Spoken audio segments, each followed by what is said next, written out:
Today we're at Cactus High School for the Arizona Robotics League. Last season, the Arizona Diamondbacks Foundation and Honeywell invested in this playing surface that you see behind me to give first robotics teams in Arizona a chance to practice their skills during their off season. And to come and see it today is absolutely incredible. The Arizona Robotics League is a place where teams can maximize the use of their resources because it is a free event. All teams get to participate for free, and this is all thanks to our sponsors like the Arizona Diamondbacks and Honeywell. We are hoping that these events combined with our regular season stuff really inspires the community to keep their programs around for a longer period of time, and we can overall grow STEM in Phoenix and all of Arizona. Hello and welcome to our final extra innings episode of the year. We're done for a month. Per usual, my name is Luke, and joining me tonight is Argeo again. We are both tired, so very tired.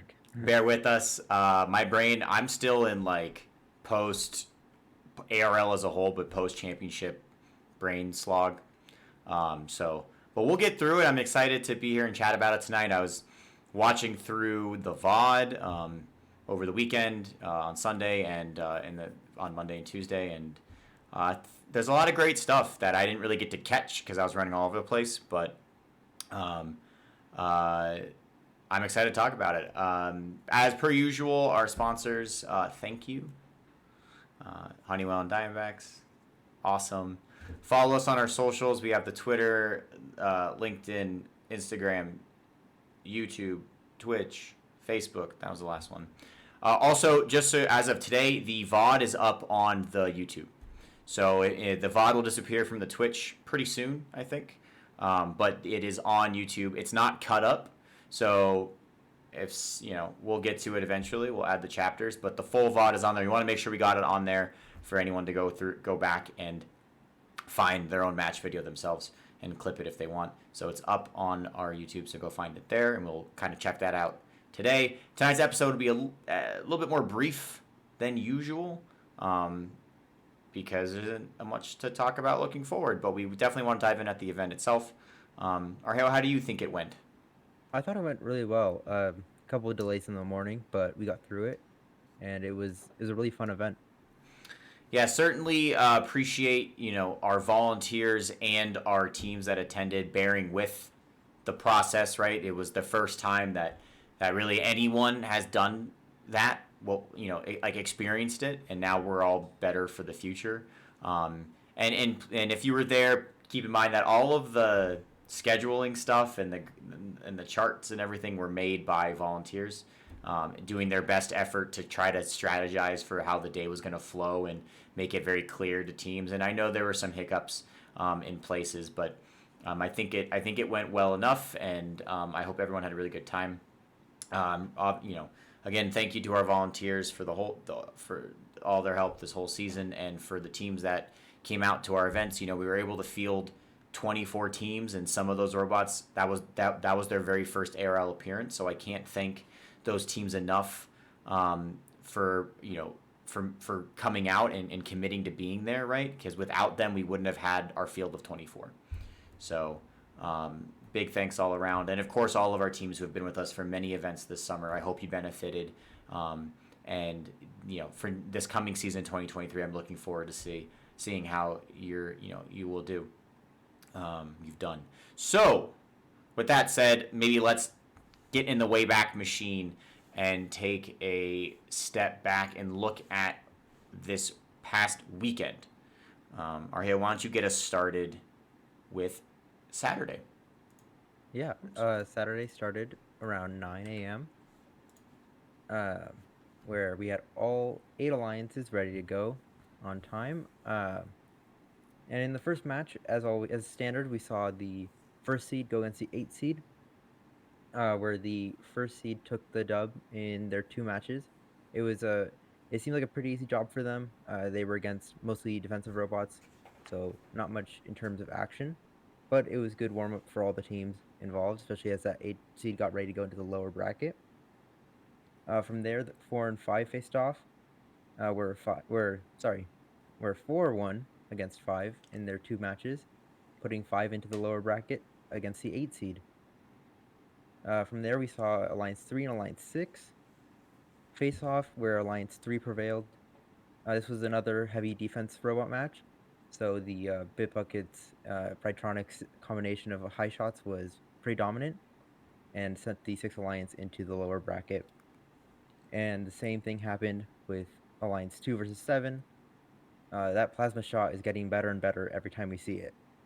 So from there, we went into round 2. Well, so yeah, I mean, I just want to hop in. So as expected, in round 1, right, our lower seeded alliances didn't maybe match up the first time around in firepower with the upper seeded teams, right? So we saw a pretty normal flow even through the lower bracket in the first couple rounds, right? Even in round 2, 1 beats 4, 2 beats 3, and in the first rounds of the lower bracket, 5 takes out 8 and 6 takes out 7, right? So kind of all the way till round 3, series 10 and 9, everything's going, I guess, according to plan for if you're an upper alliance team. If you're the 1 or 2 seed, everything's going according to plan. And if you're the 4 and 3 seed who've just lost to the 4 and 3, you're maybe not too brokenhearted about it, because now you've faced them for 2 matches and you've gotten to see maybe them at their A strategy, and you've maybe given them your A strategy, but whereas they may not change their A, you could change yours to B. So I think everyone is pretty much where they thought they'd be after the first few rounds, and then we really see our first upset. Actually, there's no upsets. I'm crazy. I guess, yeah. Almost. We got very close. We got very close. So why don't you take us through that? Yeah, so round 2 in the upper bracket was pretty standard. The 1 and the 4 seed faced off, and the 4 seed just wasn't, they just didn't have the firepower within them to get past the 1 seed, so the 1 seed advanced in their 2 series. And same thing happened over in Alliance 2 and 3. It seemed like it was going to be a very evenly matched performance, but then some robot issues from 4183 led to a 2-match win in that series from the number 2 alliance. That sent them into the upper bracket finals and dropped the 3 seed down into the lower bracket. When we get to that lower bracket, we saw 8 and 5 face off. It seemed like a much better match, much closer match for those alliances. That almost went to a rubber match. Didn't actually happen though, and the 5 seed went on in the lower bracket. And with 6 and 7, we saw our closest matches of the day. The first match between 7 and 6 saw 10-11 play really good defense. A couple of penalties near the end cost them the win. And from there, it looked like it could have been an potential upset, but the 6-seeded alliance really put themselves into high gear for their next 2 matches. For the next 1 match, and held on to that position, moved forward in the championship, sending us to round 3, which was only lower bracket. In that only lower bracket, it was 3 versus 5, where 3 handily took the win, advancing to their semifinals. And 4 and 6 faced off, where Yep. Sorry, getting confused myself here. No, I mean 4 plays 6 and advances. Yes. 4 and 6 3. Advanced.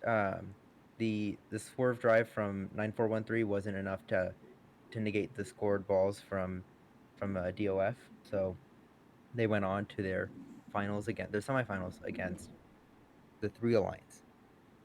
Man, I wonder how hard this was to follow as a spectator. Well, I mean, I think I don't know if it necessarily matters too much. The action pretty much spoke for itself, I think.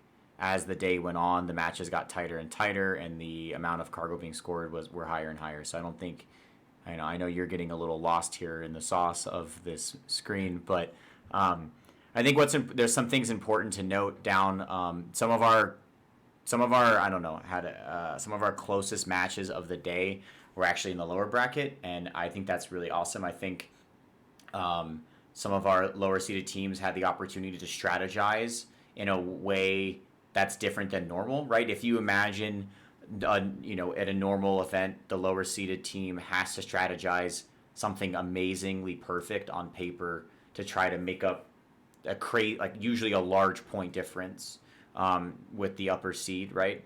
But once they get into the lower bracket, they can actually strategize in a way that they've don't normally get to, right? Where maybe they play a little bit more safe because they think the scores are going to be closer, or instead of doing a double defense, they could just do a solo defense. I think we saw a bit of this from a couple of the different alliances where it was a mix up between maybe two defense versus one defense. So I thought that was really cool, and I applied all the teams for quite honestly giving it their best effort the whole day, no matter if they're in the upper bracket or the lower bracket. And I hope that some of our teams who aren't normally in the captaincy position at our regionals that we have every year got the opportunity to strategize or lead their alliance like hopefully they can do in the future. Yeah, I thought the strategy was actually really good all day from every alliance. I don't know that I saw anything especially out of the box that was a bad move, but it was really nice to see those teams that normally don't see in those top positions. So then in the lower bracket semifinals, if you will, the 3 seed plays the 4 seed, and this goes to our only rubber match of. That's not true. Yeah, it is the only rubber match of the day, right? It's the only three only 3 match series that we got, which for a showrunner, great, right? The event ended earlier than expected because we only had one tiebreaker. But I really enjoyed watching these series of matches. Unfortunately, the last one maybe kind of got swayed a little bit by a yellow card. But I thought that DOF and the Aztecs put up a really good fight. Considering they were down significantly in the end game point potential, the fact that they took a game away means that they capitalized on maybe some mistakes from the 3 alliance, right? So, we know from the Aztecs only climb mid, and DOF has been only climbing mid at the event. So, when you're facing a team that has a double traversal, you kind of have to strategize, again, in a way that capitalizes on if the other team messes something up. And, right, so the number 3 seed maybe had some technical difficulties in their first match. And so that allowed the 4 seed to capitalize, taking the W. And then the 3 seed was able to lock it in for the next 2. And the last one, 9-4, 9-8. No. Degrees of Freedom, right? Degrees of Freedom with their intake out hit Paratronics. Yes, and they actually turned off the robot. The breaker was popped. Right, so that would be for ARLs. For ARL, that's a yellow card, which was awarded and points were applied, and the end of the match ended pretty much as expected with the 3 seed taking out the 4 seed. But I think for a full season body of work, DOF had a great season. It was nice seeing that Aztec robot again at the ARL events. It's a really good high shooter and it speeds around the field. And I will say that their alliance maybe had the most interesting hybrid strategy that I saw at the event, where the Aztecs 6479 would be cycling cargo, and then when the opportunity really presented itself, they would switch to double defense. They would also hop on defense and let DOF take most of the high shooting ability, and that maybe helped balance the score or give them a lead out of Teleop, so that when they maybe were down points in theory in the end game, they were up points from Teleop. So I thought that alliance strategized really well, and I'm sure if they had the opportunity to move forward in the event, they would have had some spicy strategies for the 1 or 2 seed. But be that as it may, we have our final upper bracket, lower bracket, right? The final setup. We have the 1, 2, and 3 alliance, and to start us off, we have our biggest upset of the day, right? Yes, we have that upper bracket final between the 1 and the 2 seed. And the upper bracket final, I thought it was I mean, from a behind the glass standpoint, you know, I thought it was really tightly played, and massive props to the 2 seed. So the 2 seed upsets the 1 seed in the upper bracket final in 2 matches, sending the 1 seed down to the lower bracket final. Can't say enough about our robot MVP 2403. Congratulations on that award. Really show. I mean, like everything from strategy to the way they coordinated with their partners. Big ups to them and how they played throughout the day. I mean, couldn't have been closer from the 2 seed in the finals, and certainly in this set they were able to get the best of the 1 seed. Yeah, and I mean, even just coming out of auto, you can see that 22-12 score difference. I think that's what really killed the First Alliance in that first match. Right, and we will never know if the 2 seed had maybe a different strategy if they were down in auto. But again, it's exactly what I've been talking about, right? When you're the lower seed, it's about recognizing when the higher seed has made a mistake or there is an opportunity to capitalize on a mistake that's been made, right? So in this case, the 1 seed has like the worst auto I've ever seen. I guess the worst one they had all day, where they literally missed everything. And maybe they're a little bit rattled. Maybe they coasted too long against teams that they knew that they would probably win, that they would probably beat in auto, maybe, or beat at least without too much stress. And again, when you're the lower seed and you show up and you're playing hard from the beginning, you're hitting your auto, you're putting the pressure on points wise, you can maybe stress out the higher seed, and I think that's really happened in this series. And it's, if this series goes 3 matches, I think maybe the One Alliance pulls it out. But because the 2 seed gets that victory and specifically gets it in the first round, right? It really puts the pressure on the 1 seed to not get upset here and to really to fix everything in a kind of short amount of time, right? Strategy changes, robots were maybe broken, climbs were messed up. There was a lot going on, and so if the 1 seed maybe would have come back and won the second game, maybe we wouldn't have had a full upset series. But I think the 2 seed played this matchup really well, really well. So I mean, Yeah. I And you can see in that final score, they 52-40. That's before counting climbs. That is the auto score in between them. Yeah, and I mean, the big props to, and we'll talk about them again throughout the day, but 2375 played some gross defense and against 2486. I mean, just really good.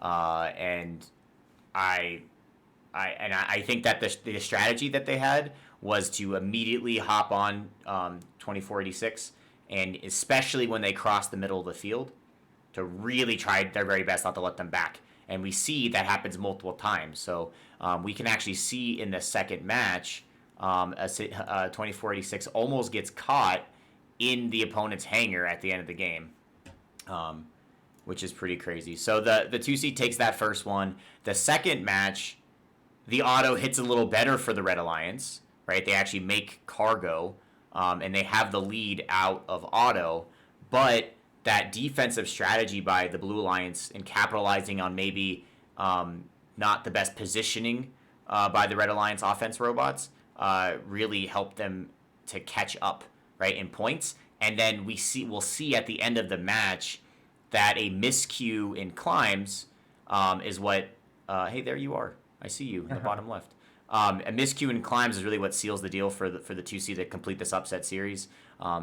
And again, it's the capitalization on mistakes from the higher seed, right? You put the pressure on the right. If we skip ahead to the end of this game, right, all the way to the end game here, if Red Alliance just hits the climbs that they're supposed to hit, right? If they just climb, right? So 2486 gets up to the traversal, but the 498's on the other side of the hub. You can't really see them, but they've lost connection to the field.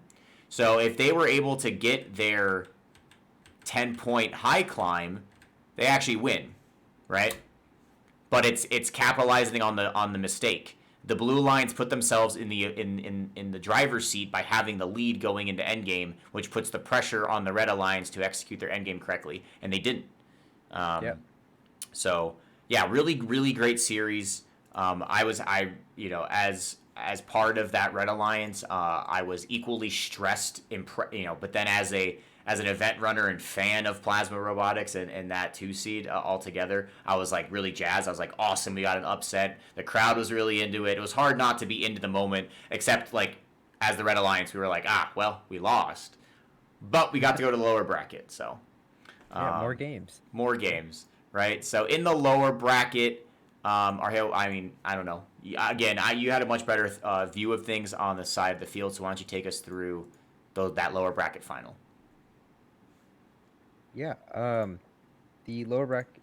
Do you need the timestamp for that, or? Nah, I'll find it while you're talking. All right. Uh, yeah, that lower bracket final saw the 1 seed go against the 3 seed, which going into the event, I assume everybody thought it was going to be a rematch of Series 5 with 2v3, but it was really interesting to see this dynamic. Again, it was 2 traversal climbs against one traversal and a high climb on the Red Alliance. So climb-wise, it seemed like it was the same match and a little bit in favor of the Blue Alliance again. But some more robot troubles from 4183 and and just having that Red Alliance back on their game. I think they had a bit of a like redemption arc, They wanted to get back into the upper bracket, and they really pulled out everything and pulled a win against the Blue Alliance.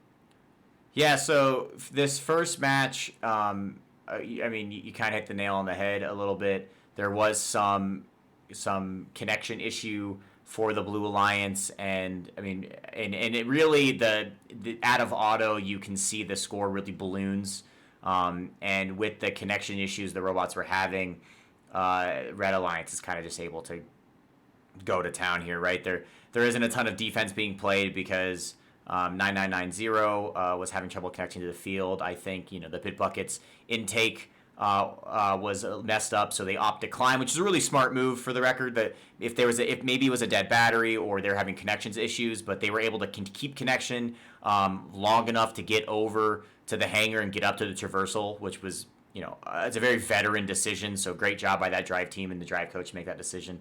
And then you have Prytronics, I think, try their very best to pop shots into the high goal. But really, we're at a minute left and the difference is 60 points, right? So I think at this point, this one was kind of in the books. And it's really unfortunate because we were looking forward to this first round.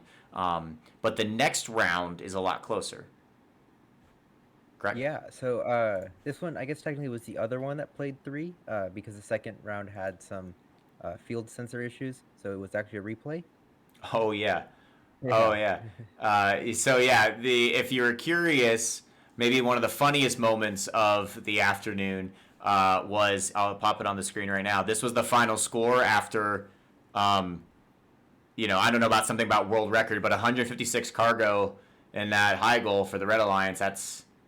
They were definitely embarrassed, and they came out with a chip on their shoulder. No, so we did replay. You're right. So this one did go to 3, and that's too bad because actually the match play of this one was quite enjoyable. It was right? really good. It was really good. Everyone was on their game. It was. Yeah, I encourage maybe anyone watching go back to the VOD on our YouTube and go check out this actual match because it was fun. It was fun to be. It felt like it was fun to be a part of. Again, from the side of the field, I'm sure it was more enjoyable. So anyway, you're right. Redo on that round puts us where? That time wise or? No, just. Oh yes. That last match. How did it actually go? Part 2. It was fairly similar to the first one, except now there was less connection issues for 4183. They tried to keep up with the Red Alliance, but the coconuts were really just shooting from wherever, and most of them were going in. 498's launchpad shot was just consistent all day long, and it really just made it so that the Blue Alliance couldn't keep up by the end. They were close until about I think about 50 seconds, started to pull away, and then it was just down to climbs to see if there was a mistake from the Red Alliance, and if the Blue Alliance could keep up there, or what would happen. But in the end, the Red Alliance walked away with both rounds. They advanced to the finals, leaving the Third Alliance in third place. Yeah, and I mean, I think that the connection issues by 9990 throughout all three matches really reared its ugly head here. I think that, if that we know that 1165, that's their second robot, 9990. We know that they're a really well coached, defense driven team. And I'm sure that if that robot that we've seen, by the way, do play really good defense at past ARLs, I'm sure that if that robot is functioning, as it's supposed to, these scores are a lot closer, and the 3 seed has a much better shot here. But you're right. I think that the Red Alliance gets a big enough lead in teleop and in auto to offset the double traversal potential of the blue seed here.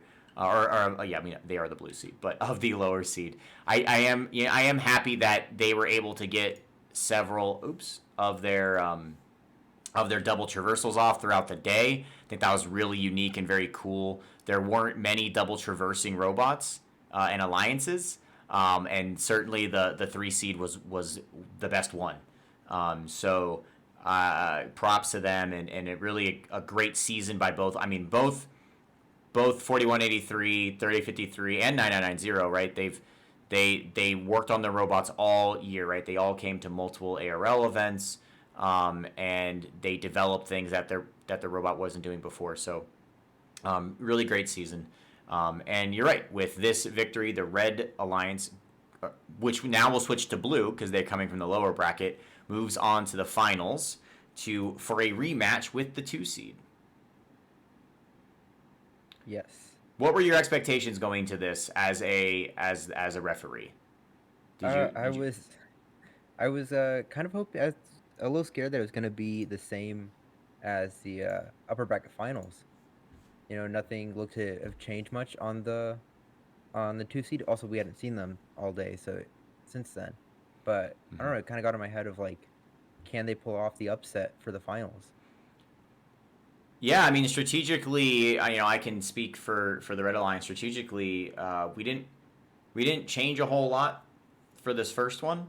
I think we put a lot more emphasis on making sure we got our climbs in, which was a mistake that we were making in our first series against them.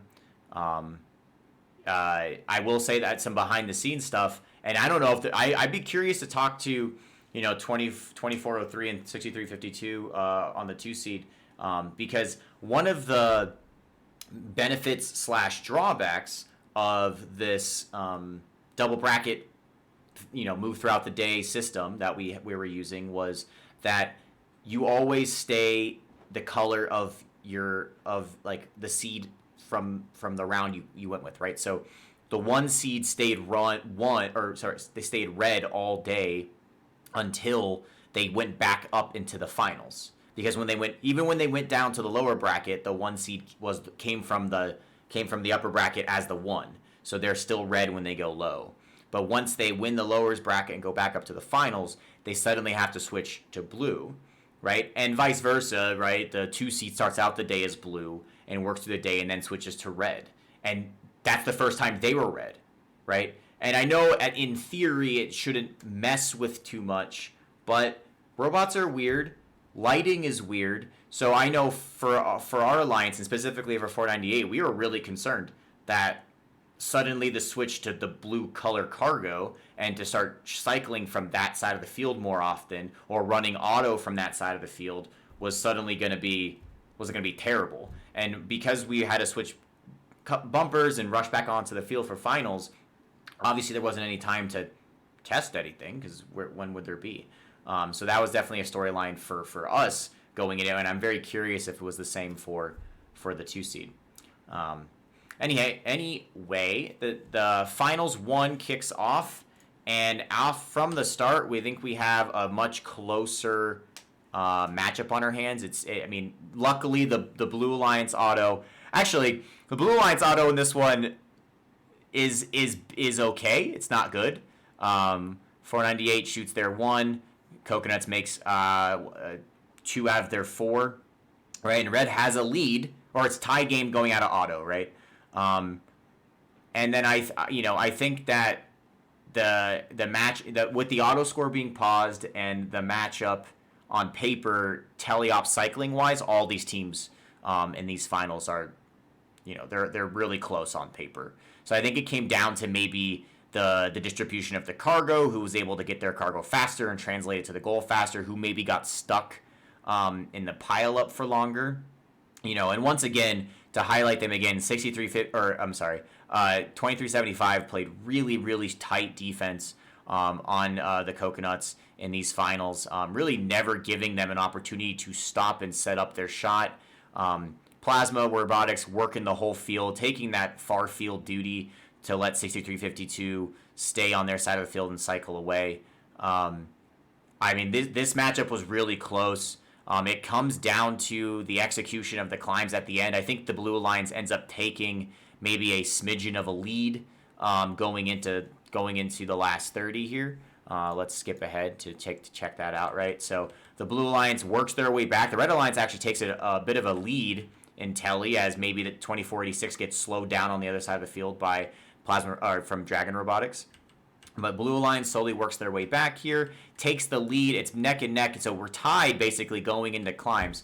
And we'll notice that at 29 seconds, we have 6352 taking themselves off of the offensive scoring board in terms of cargo and immediately setting up for their climb, right? Because they need to set up to guarantee they get it. They have to set up at 30, so they do, right? But 2486 and 498 continue to cycle along with Plasma, who then joins 6352 at 20 seconds left.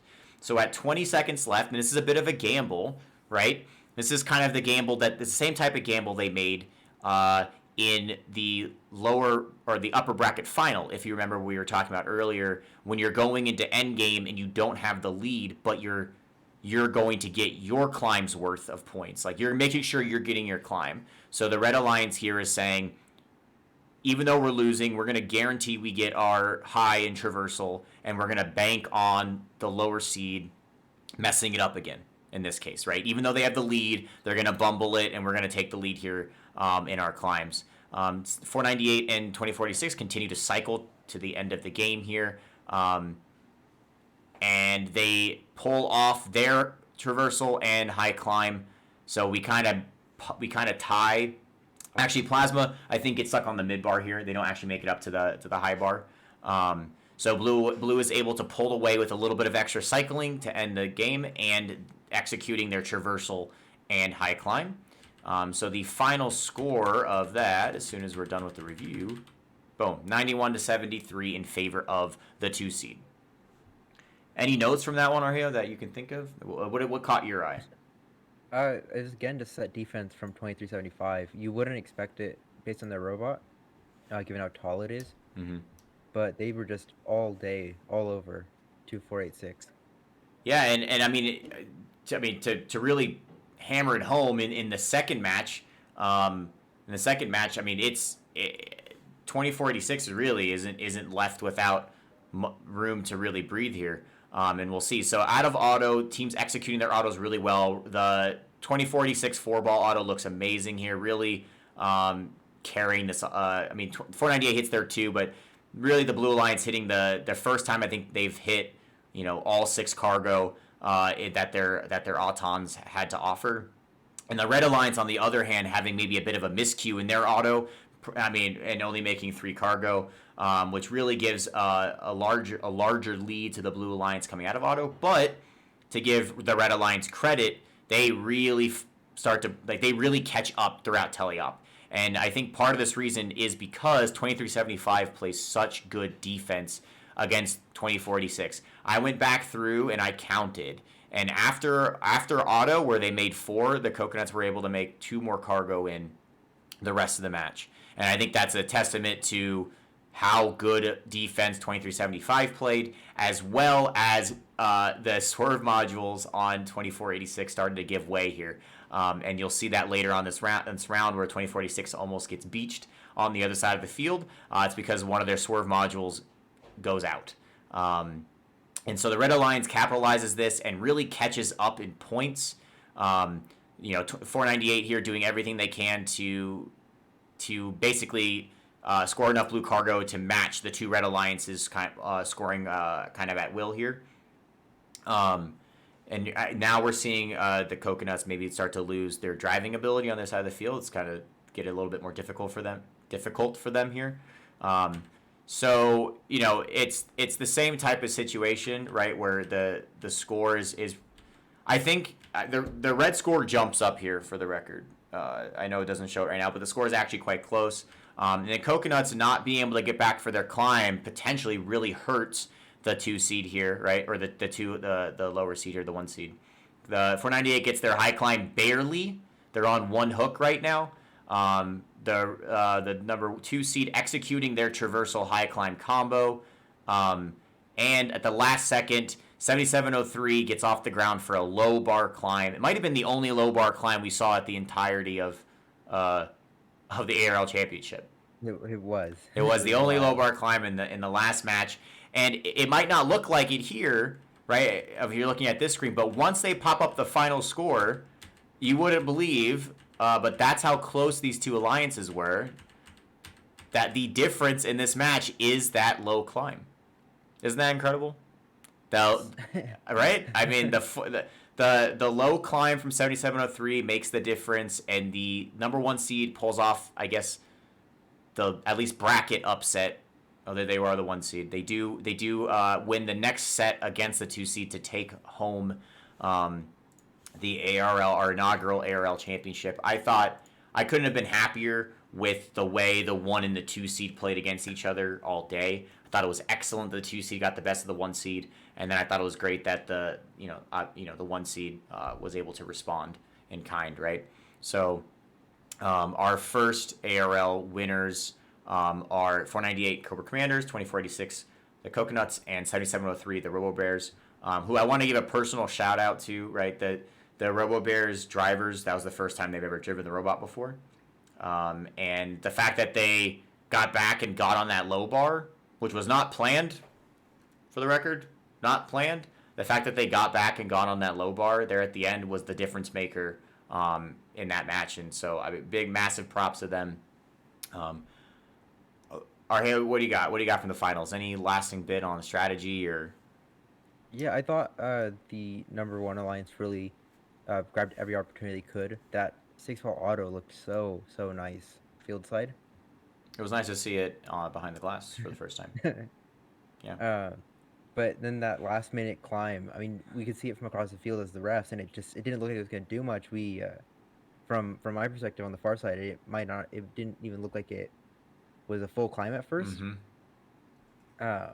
But it was, and it made all the difference. Yeah, I mean, from my perspective, it went off the ground, I don't know, like very little. I mean, I don't think that robot lifted off the ground till a second, left. It's not like it went up all the way, and it was swaying a lot. But luckily, it swayed for the 5 seconds, so it was clean.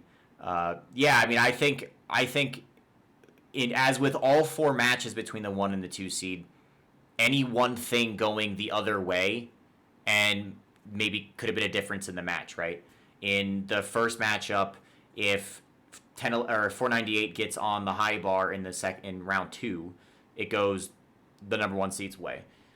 In these finals, if Plasma gets up higher or their auto hits, they win that second round. Or 7703 doesn't come in and get on the low bar, they win that second round. And with 2486 swerve module out, who knows what that tiebreaker would have been, right? So I think that our top 2 seeds were really, really, really, really close. And it's really interesting that I think they were so close. Yes, the robot prowess, shooting-wise, they're pretty close. But I think the reason why our matchups were so close were because 2375, the pickup in the pick by 2403 and 6352 was so good. Like they were so good throughout the whole day. And on the other side, 7703, the third robot for the 1 seed, is the reason why they're ARL champions today. So, and both those robots, 7703 and 2375, maybe had some electronic or mechanical issues at our earlier ARL event or state, right? And it was awesome personally, it was awesome to work with 7703, and I'm sure 2403 and 6352 would share the same sentiment about 2375, and to work with them and get them to a spot where they were really the shining light of both alliances, right? We knew what we were getting on paper from the stars of the alliances, but being able to work for a longer period of time with our third robots was awesome. Kind of really made a difference. Yeah, I think it made clearly made a huge difference. Segueing into, I guess, robots making a difference, or at least robots that came into the ARL champs with more than what we were expecting, and what I'm going to call my notable performances. I have 3 robots I want to call. Obviously, 498, 2486, 2403, 6352, 4183.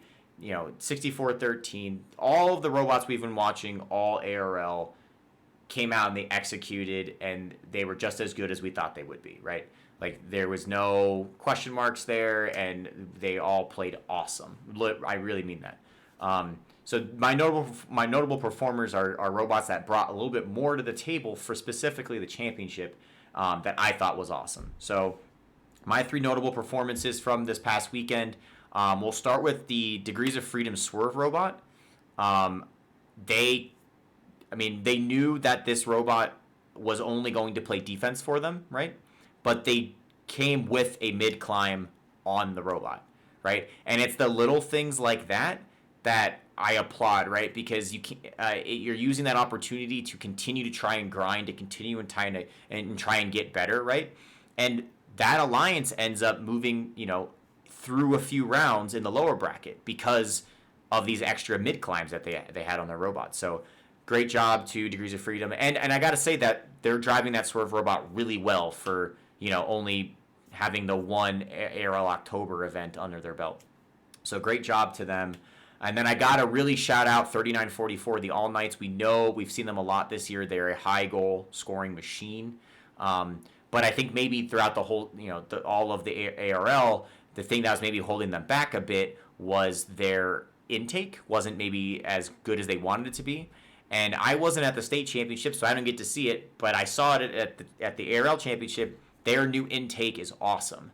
And the fact that they went through the design process for that and they got a new intake on, I made a world of difference, right? Combine that with a really dialed in launchpad shot that they took a lot of time to dial in on Friday night and Saturday morning.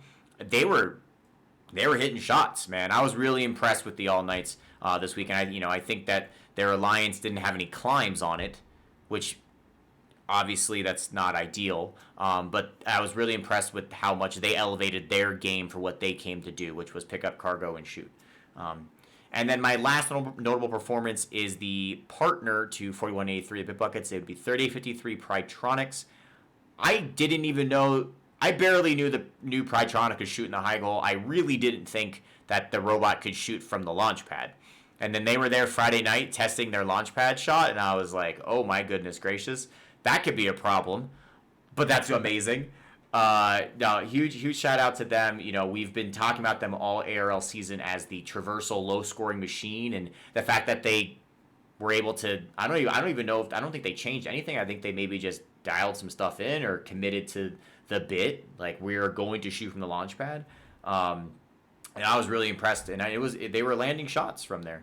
And when you combine that strategy with the Bitbuckets who were shooting from the fender, I think that strategically that's really smart on paper, right? The Bitbuckets have swerve and they're flying around the field and they're shooting from any fender possible. And then you have Prytronics using a portion of the field that the Bitbuckets will never be at, which is the launch pad, right? Yeah, so keep everyone out of each other's way. Right, it made a lot of sense strategically, so props to all 3 of those teams. And I think that's it. Our lovely time together this ARL season has come to an end. I got to say one more time, it's been an absolute pleasure being able to coordinate and put this on. Not just the Twitch show, like everything in general. I really hope teams got benefit out of it. And I know that the Alliance selection, the Twitch show, the championship, even ARL events, there were hiccups along the road, right? None of which were ideal or desired by the volunteer crew or the planning committee, right? From the Discord alliance selection to maybe not enough practice matches at certain events, to the schedule kerfluffle at the ARL championship, right? Obviously, none of that was planned, but I guarantee you that a lot of hours were put in by volunteers to try to make that work right the first time. And what I can also guarantee you is that next year, because this was all the first, this whole season was the first time any of us were doing any of it, right? But next year will be even better, and I'm looking forward to it already. I don't know, Aria, what about you? Any final thoughts? It's been a crazy season. I don't think I've ever played this much of one game. Right? Yeah. In my short tenure, but I think it was such a great experience to be in these new positions, running an event, and what I've learned from even this Twitch show. I'm looking forward to doing it all over again next year. And speaking of next year, we'll be back on the Arizona Robotics League channel in January. Not even during regional time. I think we're gonna have a breakdown of next year's game. We'll get some new faces around here. Goodness gracious, I'm tired of mine. So we'll get some new faces around here. We'll kind of deep dive the game, maybe. Maybe have a Q&A. We can have our own little Arizona manual Q&A, kind of talk through some stuff together, make sure we're all on the same page. Looking forward to seeing everybody at kickoff if you're going. And if you're not going, good luck on your season. I hope you guys all come to Duel in the Desert, which will be the week 0 event at Cactus that we'll have as always. So if you have your robots ready to go, even if it's just a drive chassis, bring it on out to Duel in the Desert. I know that's way far down the road, but I'm going to start to advertise now. That's my job. It'll be a great event. Yeah, I think it'll be great. Per usual, thank you to our sponsors. I'll end the show on that. Follow us on the socials. We'll try to keep those updated throughout the off season of ARL, but the regular season of FFRC. Let's use the Discord. I think the ARL Discord is a huge opportunity, right? Like, I expect my team, if they have questions that they need help with, to post their questions in the ARL Discord. There's a lot of channels available, and it's much faster to get a response in that than to do your own Google work, right? Plus, you get probably more help than you were asking for. So, yeah, this episode will be on the YouTube. The VOD is up there for the whole event. Eventually, we'll clip those all down. If you want to, someone wants to go through and comment with the timestamps, that'd be cool. But I guess signing off again for the last time this season. Thank you, everyone behind the scenes. Thank you, all the teams for attending. That's a wrap on ARL Season 1. Will we get renewed? Who knows? We got renewed. Okay. Network did approve us. Network approved. All right, everybody. Have a great night. Great rest of your week, Good rest night, of the year. everyone. See ya.